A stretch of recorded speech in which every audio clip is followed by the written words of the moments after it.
Dou desde já a palavra ao Sindicato Independente dos Médicos e à Federação Nacional dos Médicos, conforme entenderem. Faz favor, a palavra é vossa. Bom dia. Nós tínhamos aqui um entendimento prévio com o Sindicato Independente dos Médicos, que começará a FNAM. A ordem aqui seria indiferente, até porque, secundando os cumprimentos aos senhores deputados que se disponibilizaram para nos receber, cumprimento também o Sindicato Independente dos Médicos, parceiros nesta luta pelo cuidado dos doentes, pelo SNS e pelos direitos laborais dos médicos. Independentemente das diferenças, estamos aqui como uma força conjunta na luta desses direitos. Nós compreendemos as limitações da Comissão, obviamente. Aliás, tem sido tónica receberem-nos sempre solicitados e, portanto, agradecemos essa disponibilidade de receberem as estruturas sindicais médicas, aliás, em contraciclo com algumas outras, com alguma outra parte da tutela. E eu, para não perder tempo, começaria por dizer que esta reunião até vem em boa hora, porque temos aqui o anúncio de que está a terminar, felizmente, este ciclo longo de estados de emergência, o que nos leva a pensar ainda de forma mais concreta na questão da recuperação e na retoma da atividade assistencial. Esperemos nós que de forma definitiva, sem o peso do Covid, ou com um peso bastante diminuído. Em relação a esta questão, porque nos preocupa, e sendo algo de positivo, representa também um desafio para o Serviço Nacional de Saúde, que potencialmente poderá ser ainda mais pesado, mais oneroso para o SNS que o próprio Covid. É preciso ter essa noção. Primeiro porque chegaremos inevitavelmente à conclusão, e os médicos já chegaram à conclusão disso há muito tempo, e disso preveniram, que a morbilidade e a mortalidade em excesso não atribuíveis ao Covid serão significativas, e neste momento uma parte significativa é já não recuperável, e portanto aquilo que foram aquilo que foi a nossa prevenção em relação à necessidade de um Serviço Nacional de Saúde mais robusto, nunca seria robusto o suficiente ou preparado o suficiente, como nenhum é no mundo, para responder a uma pandemia desta escala.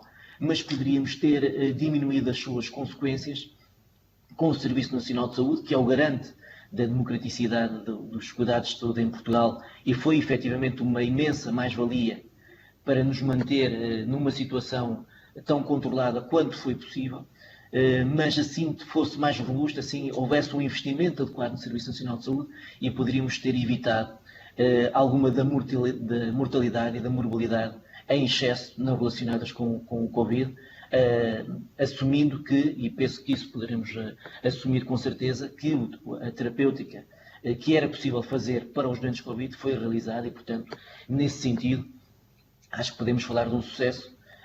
No que falamos de assistência a doentes não Covid, nem tanto, algo mais poderia ter sido feito com o SNS, com mais alicerces, digamos assim. Uma segunda parte importantíssima para nós é a questão do cansaço dos profissionais. Nós estamos a falar aqui de meses, a ultrapassar um ano, de profissionais que estão a ser solicitados de forma contínua para um esforço extraordinário. E, portanto, há uma necessidade absoluta, e que nós iremos exigir de forma pública, de dar descanso a estes médicos, uma vez que estamos a falar da extinção do período do estado de emergência e da reversão desta suspensão de direitos dos médicos. Falamos aqui do direito a férias, do direito ao limite, à realização de horas extraordinárias, ao limite anual, e, portanto, não são situações que se possam perpetuar no tempo, até por uma questão de salubridade dos médicos e de sanidade. Não é possível mantê-lo, e, portanto, teremos que encontrar outras soluções que não sejam exigir mais dos mesmos. É preciso que haja mais recursos, um reforço efetivo dos recursos humanos que permitam que haja uma rotação nesta altura, que será, repito, talvez mais complicada em termos de taxação dos recursos humanos do Serviço Nacional de Saúde, porque há muitíssimo a recuperar. E, efetivamente, estamos a falar aqui há aqui uma intenção que é bem-vinda de reforçar o Serviço Nacional de Saúde com os planos de recuperação, mas em que nós identificamos múltiplas fragilidades. Temos um plano de recuperação da medicina geral e familiar que é importantíssimo, obviamente, porque de forma injusta não foi reconhecido o seu papel muito importante no combate à pandemia, com até, diria eu, uma propaganda negativa em relação àquilo que foi o seu papel. Em bom tempo essa verdade terá que vir ao de cima, mas o plano que está estabelecido é um plano fraco, que está dependente de horários noturnos, que é pouco atrativo para os médicos que já estão mais avançados na carreira e portanto, não é um plano que convence em relação a tudo aquilo que os médicos, que os doentes que ficaram sem o seu médico de família possam vir a necessitar nesta altura, mais ainda quando falamos da concomitância de um processo de vacinação, e esta é uma posição da FNAM que assumimos que a vacinação deve ser mantida dentro do Serviço Nacional de Saúde, mas com condições adequadas, não é com os mesmos médicos que assumem uma lista de utentes que já de si é perfeitamente excessiva. E, portanto, algo tem de ser feito para permitir que tudo isto continue a acontecer no Serviço Nacional de Saúde e, portanto, há aqui algumas atuações estruturais que necessitam ser realizadas e com urgência. E temos aqui algo também que nos parece injusto, que é a questão da contratualização destes anos Covid, se é que lhes podemos chamar assim, em que estamos a ter muita dificuldade em fazer perceber ao Ministério, à CSS, a necessidade de refletir naquilo que são os indicadores para os médicos de família, tudo aquilo que fizeram neste período, em prol da necessidade da pandemia, e, portanto, não temos sequer contratualizado 2020 e 2021 está a ser contratualizado, pelo menos por enquanto, sem ter o reflexo que deverá ter, obviamente, aquilo que o médico de família tem para fazer em relação ao Covid, e, portanto, isto também é um assunto importante e que se vai refletir na qualidade dos cuidados de saúde primários, e avançando isso e concretizando também para a saúde pública, temos também aqui a necessidade de valorizar, se não é agora que nós vamos valorizar a função da Autoridade de Saúde Pública, e não da forma que está proposta, uma forma quase simbólica, com um suplemento irrisório. Há que valorizar efetivamente a função da Autoridade de Saúde Pública, há que resolver o problema das horas extraordinárias, as centenas que cada médico de saúde pública fez durante este período pandémico, e que agora estamos aqui chegando ao limite de serem pedidos milhares de euros, a devolução de milhares de euros a médicos de saúde pública, que deram de si tudo o que tinham, e que agora estão a ser pedidas horas extraordinárias quando elas foram realizadas, efetivamente realizadas, e nem sequer é isso que é colocado em causa. Tem que ser resolvido esse problema, porque isto é um desrespeito inominável para esses médicos que foram essenciais no combate à Covid. E também, e aproveitando esta ocasião, seria a melhor altura para avançar com a reforma de saúde pública, e nomeadamente libertar os médicos de saúde pública das funções que não têm relação direta com a saúde pública, algum tipo de juntas, algum tipo de atividade que já reclamamos há muito tempo que deveriam ser libertos os médicos de saúde pública. Quanto à medicina hospitalar, temos efetivamente algo que poderá ser efetivo no combate às listas de espera e de consultas, de cirurgias, tudo aquilo que ficou por fazer com o Covid, com as limitações de Covid, mas efetivamente continuam a faltar condições de base, porque de pouco nos vale termos a possibilidade de fazer produção adicional cirúrgica ou de consultas, quando não temos gabinetes de consulta e quando não temos cama para alocar os doentes, o que é uma realidade em várias estruturas hospitalares do SNS. E, portanto, faltando camas, faltando gabinetes e faltando médicos, vai ser difícil, mesmo com um programa de produção adicional, que, repito, até pode ser atrativo, fica a faltar essa parte de base. E para terminar, ficam aqui as questões de base que nos poderiam levar a uma melhor recuperação desta atividade, que é o que nos preocupa aqui. Primeiro, a questão da atratividade do Serviço Nacional de Saúde em termos de carreira médica. É essencial atrair mais médicos para o Serviço Nacional de Saúde.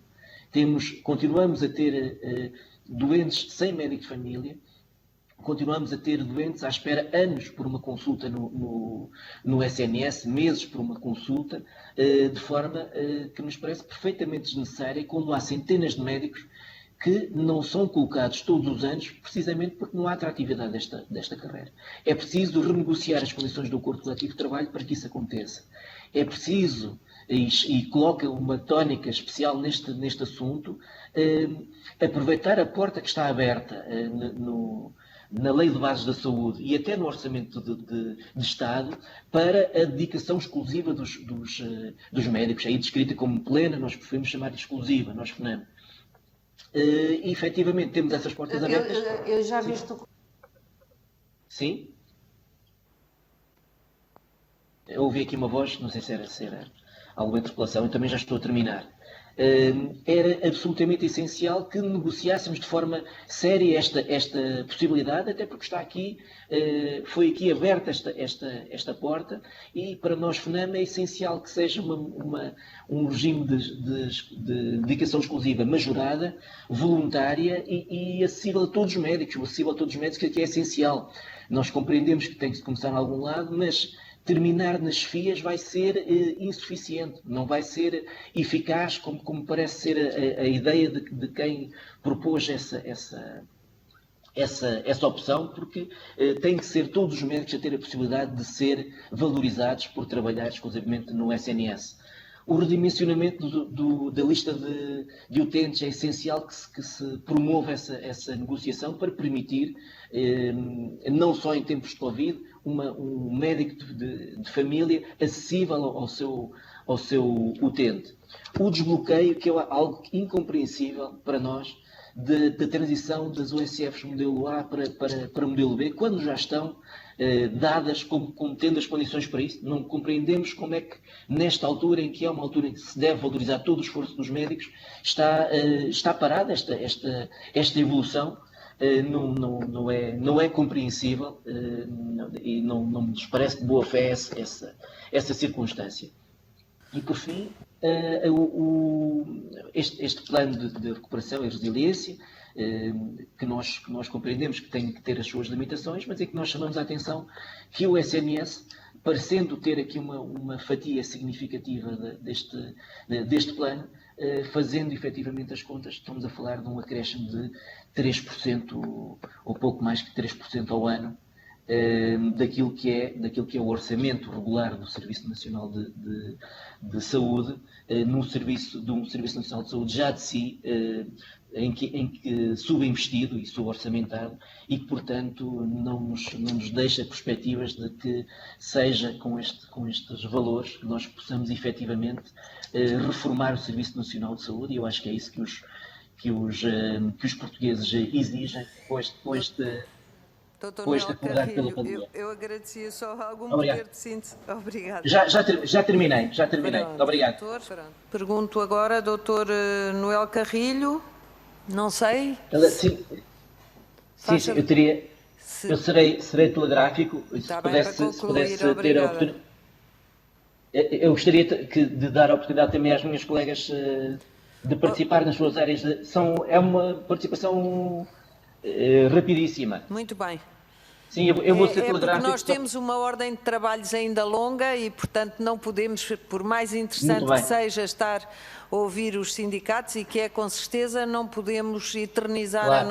a nossa audiência. Obviamente. Faz favor. Também para não deixar os senhores deputados sem resposta, eu vou ser telegráfico na resposta à questão do estrangulamento na formação dos médicos especialistas, que efetivamente é uma preocupação da FNAM. Nós acreditamos num contínuo formativo que se prolonga pela carreira médica e assim sendo, e até respondendo ao deputado Bruno Aragão, há aqui algo que o Governo pode fazer, que é reter médicos no SNS. Porque são os médicos do SNS que formam os restantes especialistas, aliás, como diz o Dr. Roque da Cunha, de forma graciosa. E, portanto, como temos especialidades em que mais de 50% dos médicos já estão fora da carreira médica, não podemos esperar ter capacidade de formação desses médicos, é preciso atraí-los. Segundo, promover concursos na carreira médica, porque nós temos concursos de 2017 que estão a decorrer em 2021. E sem carreira médica não há concursos, não há formação de médicos especialistas. Nós não estamos a compensar nem em 1/3 os médicos graduados sénior que se reformam com os concursos que são abertos. E, portanto, estão aqui já 2 sugestões para permitir que este estrangulamento não exista. São tudo questões que podem ser tidas em conta pelo Governo nesse sentido. E eu não diria mais nada, eu gostaria de introduzir aqui a doutora Guida da Ponte e a doutora Rosa Ribeiro, médica hospitalar e médica de família, para dizerem qualquer coisa em relação a estas áreas de forma sucinta, em resposta aos senhores deputados, para não ficarem sem resposta. E agradeço mais uma vez a oportunidade desta intervenção.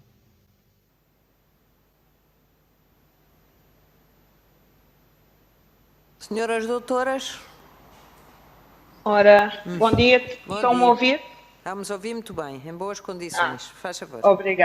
Obrigada. Sendo sucinta e também telegráfica, em relação à gestão de recursos humanos e a falta deles, vou-vos relembrar também que está na altura e já estão a terminar os ditos contratos Covid, como são conhecidos. Ou seja, aquela contratação temporária para promover mais recursos humanos. Assim sendo, vamos ter o Serviço Nacional de Saúde com menos médicos, ou seja, os que já lá estavam, para desenvolver todo o trabalho que aí vem, fruto de, como já bem disseram, do agravamento das patologias crónicas. Tenho também de dizer que não há de facto abertura, lamentavelmente, ou pelo menos não a sentimos, para a renegociação do acordo coletivo de trabalho. A atratividade do Serviço Nacional de Saúde para os médicos é muito simples. É carreira. E a carreira faz com progressões. E as progressões são verticais e são horizontais em termos de avaliação de desempenho, que é um problema transversal a todos, como bem sei. Mas também seria, de facto, bastante agradável, já que não temos negociações, pelo menos uma abertura para iniciá-las. E é isso que pedimos. Eu não posso deixar de dizer, em relação à gestão das vacinas, e é uma muito boa questão, e a eventualidade de um desperdício, realmente, se houvesse também uma maior participação mais ativa por parte de médicos, a gestão seria mais simplificada em termos de conhecimento técnico. Portanto, eu estou em crer que com um trabalho partilhado, talvez as coisas possam ter a devida ocorrência adequada. Por fim, em relação ao apoio psicológico e ao Hospital de Setúbal, 2 coisas. O burnout é uma patologia. Eu acho que desliguei a câmara, agora está ligada, peço desculpa. O burnout é uma patologia que tem relação causal direta com um ambiente laboral. Portanto, nós de facto podemos aumentar o apoio psicológico, mas não atuando no fator causador, não haverá com certeza cessação da patologia e ela continuará a aumentar. Portanto, para a sua prevenção tem de haver atividade atividade, tem de haver iniciativa em duas fontes. No tratamento, com os devidos profissionais, mas na sua prevenção com a melhoria das condições de trabalho. Portanto, a resposta é simples. É atuar em todas as esferas. Em relação ao Hospital de Setúbal, eu não posso deixar de mencionar que os médicos têm sido bastante ativos e têm sido bastante promotores no desenvolvimento, ou pelo menos pediram para serem incluídos no desenvolvimento das novas infraestruturas, como a Comissão Parlamentar da Saúde tem conhecimento, e faço esse apelo hoje para que os médicos de lá sejam ouvidos, porque estão todos unidos e precisam da vossa ajuda. Obrigada.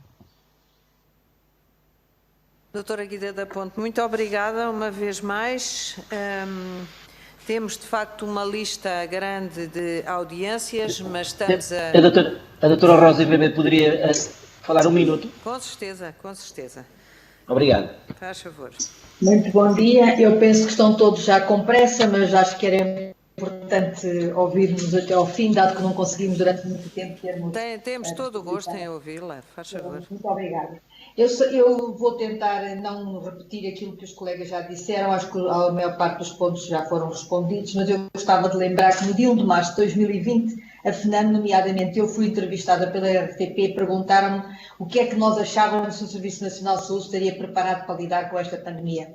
E na altura lembro-me que eu disse que sim, que estaríamos, se o Serviço Nacional de Saúde se soubesse antecipar e preparar. Ora, chegado ao ponto em que estamos, demos conta que aconteceu o que aconteceu. O Serviço Nacional de Saúde respondeu sim, mas à custa de quê? À custa essencialmente do seu capital humano, que estava já esgotado, mas conseguiu dar o seu melhor até agora. Só que agora temos que preparar o futuro. E respondendo então a diversas questões que os diversos partidos puseram, os senhores deputados colocaram, gostava de começar por aqui, nomeadamente naquilo que me diz respeito, que é dos cuidados primários de saúde, que eu sou médica de família e trabalho no OSF, modelo A, em Chaves, portanto no interior, que o Sr. Deputado do PS disse que haveria uma percepção positiva das USFs depois de todo este nosso trabalho. Eu não tenho tanto essa ideia. Realmente as USFs trabalharam e bem, tal como provavelmente a maioria dos colegas estão nas UCSPs. O que acontece é que nós temos que lidar diariamente, como a doutora Maria João já tinha dito, com a dificuldade em gerir a nossa atividade, em gerir todos os locais onde vamos trabalhando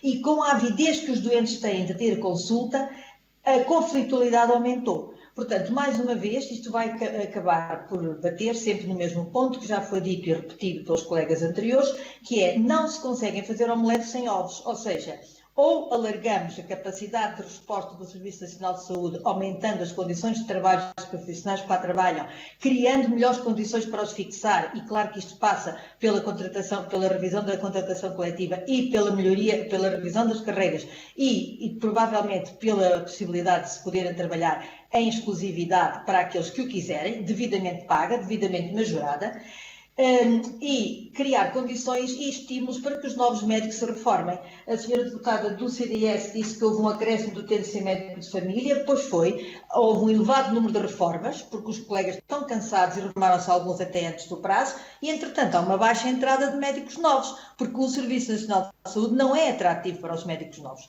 Portanto, é preciso estimular e criar condições, melhorando a carreira, facilitando os concursos, fazendo com que os locais de trabalho sejam atrativos, promovendo a passagem das USFs modelo A para modelo B, que deram mais provas do que suficientes de que são uma boa maneira de trabalhar, estimulando, apostando na melhoria da formação e, para além disso tudo, tornando o Serviço Nacional da Saúde atrativo, como eu dizia.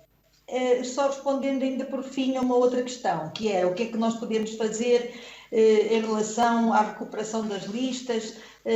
Olha, não sabemos porque, como dizia o Dr. Jorge de Roque da Cunha, trabalhar para além do horário, depois de termos feito tudo o que tínhamos que fazer entre as 8 e as 20, só se realmente formos devidamente pagos para tal e criar em condições para isso, porque senão não vale a pena. E para além do mais, que vos diga, senhores deputados, até este momento, a maioria das ARS, a maioria dos ACES, nem sequer se sentaram com as unidades de saúde para discutir se estariam ou não interessados e teriam disponibilidade e capacidade para responder para além do horário e aos sábados e ao fim de semana.